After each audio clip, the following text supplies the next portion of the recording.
اپنے حبیب صلی اللہ علیہ وسلم کو رات میں بلایا.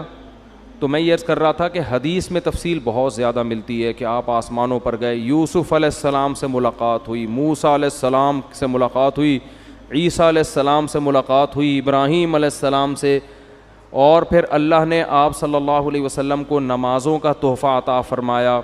تو یہ بہت احادیث میں اس کی تفصیل ملتی ہے, اور یہ سارے کام رات کے تھوڑے سے حصے میں ہوئے. پہلے تو میں اس بات کے تھوڑے سے دلائل دوں گا کہ یہ خواب نہیں تھا, یہ جاگتی حالت میں آپ کے جسم اطہر کے ساتھ ایک معجزہ تھا. غامدی صاحب کہتے ہیں یہ کیا تھا؟ خواب تھا. تو اب ہم غامدی صاحب کے دلائل بھی پیش کر دیتے ہیں اور پھر قرآن و سنت کے دلائل بھی. غامدی صاحب نے کہا ہے کہ رؤیا جو ہے نا عربی میں خواب کو کہتے ہیں. رؤیا کسے کہتے ہیں؟ خواب کو. جیسے سورہ یوسف میں ہے نا, وہ کیا تھا, انی رأیت احد عشر کوکبا, یوسف علیہ السلام نے کہا میں نے 11 ستارے دیکھے سجدہ کر رہے ہیں. تو ان کے ابا نے کہا لا تقصص رؤیا کا, اپنا یہ خواب کسی اور کو مت سنائیں. تو اس کو انہوں نے رؤیا سے تعبیر کیا ہے. کیا تعبیر کیا؟ رؤیا. تو یہی لفظ معراج کے بارے میں قرآن میں آتا ہے کہ اے نبی ہم نے آپ کے رؤیا کو, یہ جو رؤیا تھا نا اس کو ہم نے لوگوں کے لیے ایک آزمائش بنایا ہے. تو غامدی صاحب کہتے ہیں کہ رؤیا کسے کہتے ہیں؟ خواب کو, جیسے سورہ یوسف میں. اس کا جواب یہ ہے کہ رؤیا اصل میں خواب کو نہیں کہتے, رؤیا اصل میں منظر کو کہتے ہیں, سین کو کہتے ہیں. اور خواب میں بھی ایک منظر نظر آتا ہے, اس لیے خواب پر بھی اس کا اطلاق کر دیا جاتا ہے, ورنہ اصل رؤیا کا معنی منظر, سین, کوئی بھی چیز آپ دیکھیں چاہے جاگتی حالت میں یا خواب میں. کیونکہ رؤیا کا لفظ نکلا ہے رؤیت سے, رؤیت دیکھنے کو کہتے ہیں. آپ نے دیکھا نہیں رؤیت ہلال, تو کیا یہ خواب میں دیکھا جا رہا ہوتا ہے ہلال کمیٹی ہے بھائی؟ جب جاگتی حالت میں دیکھ کے اتنے اختلاف ہو رہے ہیں تو خواب میں دیکھ کے پتہ نہیں کیا ہو جائے گا, 6 عیدیں ہوں گی پھر تو یہ جاگتی حالت میں ان آنکھوں کے ساتھ رؤیت ہلال کمیٹی نہیں ہے, رؤیت انی ارا ما لا ترون انی اخاف اللہ. قرآن میں جہاں بھی رآ یرآ کا لفظ آیا ہے دیکھنے کے معنی میں, تو رؤیا وہ چیز جو دیکھی جائے.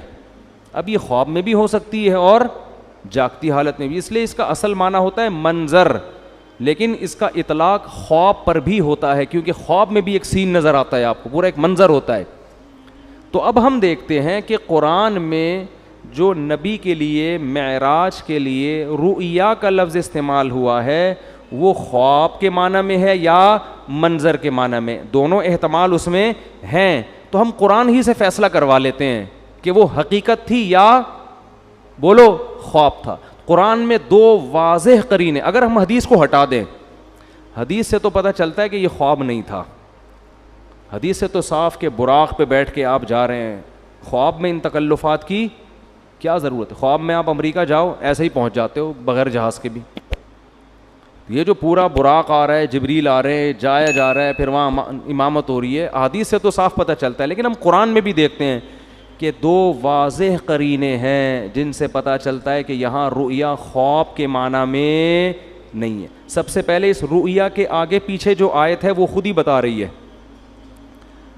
فرمایا وما جعلنا الرؤيا التي اريناك الا فتنة للناس والشجرة الملعونة في القرآن, کہ ہم نے اس رؤیا کو بھی اور قرآن میں جو ملعون درخت کا تذکرہ ہوا ہے ان دونوں چیزوں کو لوگوں کے لیے آزمائش بنایا. کیسے؟ ملعون درخت ہے شجرہ زقوم. قرآن میں آتا ہے کہ جہنم میں ایک درخت ہے جس کا پھل بے انتہا کڑوا, بہت کڑوا, جو جہنمیوں کو کھلانے کے لیے دیا جائے گا. اس پر مشرکین مکہ کہتے تھے کہ ایک طرف آپ کہتے ہیں جہنم میں آگ ہے, دوسری طرف کہہ رہے ہیں جہنم میں درخت ہے, درخت آگ میں نہیں اگتے. آئی بات سمجھ میں؟ تو اللہ نے قرآن میں فرمایا کہ اللہ, جس کا حاصل یہ ہے کہ اللہ کو یہ طاقت اور قدرت ہے کہ وہ آگ کے اندر بھی درخت پیدا کر دے. اور وہ کیا ہے اس کے بارے میں قعرها، وہ پورے آیت مجھے یاد نہیں آ رہی، کہ اس کی جو جڑیں ہیں نا وہ جہنم کی تہ میں ہیں، اس طرح کی آیت ہے. ابے نہیں بھائی وہ نہیں. خیر، یعنی اس جواب کا حاصل یہ ہے کہ اللہ کو یہ قدرت ہے کہ اللہ اس درخت کو جہنم کے اندر پیدا کر دے، اور جہنم کی تہ میں اس کی کیا ہے؟ جڑیں اور شاخیں اوپر ہیں. تو آگ میں اللہ پیدا کر سکتا ہے، اللہ کے لیے کوئی مشکل نہیں ہے. دیکھو ہم نے اگر پانی کے جانوروں کو نہ دیکھا ہوتا کبھی بھی، تو ہم کہتے کہ پانی کے اندر انسان یا کوئی مخلوق زندہ نہیں رہ سکتی، سانس کیسے آئے گا؟ تو اللہ نے پانی کی ہی مخلوقوں کو پیدا کر دیا، کروڑوں مخلوق جو پانی کے اندر ہی زندہ رہتی ہیں، باہر نہیں نکلتی. تو اللہ کو یہ قدرت ہے کہ وہ اسی ماحول کے حساب سے چیزیں پیدا کر دے. تو اللہ فرماتے ہیں ہم نے یہ ملعون درخت کو بنایا کس کے لیے؟ آزمائش، تاکہ مشرکین اور غیر مسلم اس کا انکار کریں کہ ایسا ممکن نہیں ہے. حالانکہ یہ انکار کرنا بنتا اس لیے نہیں ہے کہ اللہ ہر چیز پر قدرت رکھتا ہے. تو ہم نے زقوم درخت کو بھی لوگوں کے لیے کیا بنا دیا؟ آزمائش، کہ یہ اللہ کی قدرت جو مانتا ہے وہ تو اس کو مانے گا، جو اللہ کی قدرت نہیں مانتا وہ اس کا انکار کرے گا. تو اسی کے ساتھ اللہ نے نبی کی معراج کا بھی تذکرہ کیا کہ ہم نے نبی کو جو منظر دکھایا اس کو بھی لوگوں کے لیے کیا بنایا؟ آزمائش. کیا مطلب؟ جو اللہ کی قدرت کو مانے گا وہ تو مانے گا اس واقعے کو، جو کہتے ہیں اللہ ایسا نہیں کر سکتا وہ اس واقعے کا انکار کر دے گا. خواب اگر یہ ہوتا تو خواب کو ماننا کوئی اچھمبے کی بات نہیں ہے، یہ فتنہ تھوڑی بنتا. نبی کہتے ہیں مجھے خواب آیا ہے، یہ ہوا ہے، تو ابو جہل بھی کہتے تھا بھائی خواب تو کسی کو بھی کچھ بولو نا بھائی آ سکتا ہے، خواب میں تو آپ کہیں بھی جا سکتے ہیں، کوئی بھی انکار نہ کرتا. لیکن جیسے وہ کہہ رہے تھے عقلاً یہ ممکن نہیں ہے کہ جہنم میں درخت پیدا ہو جائے، ایسے ہی عقلاً یہ ممکن نہیں ہے کہ کوئی انسان زندہ اپنے جسم کے ساتھ رات کے تھوڑے سے حصے میں مسجد حرام سے مسجد اقصیٰ اور آسمانوں کی سیر کر کے آ جائے.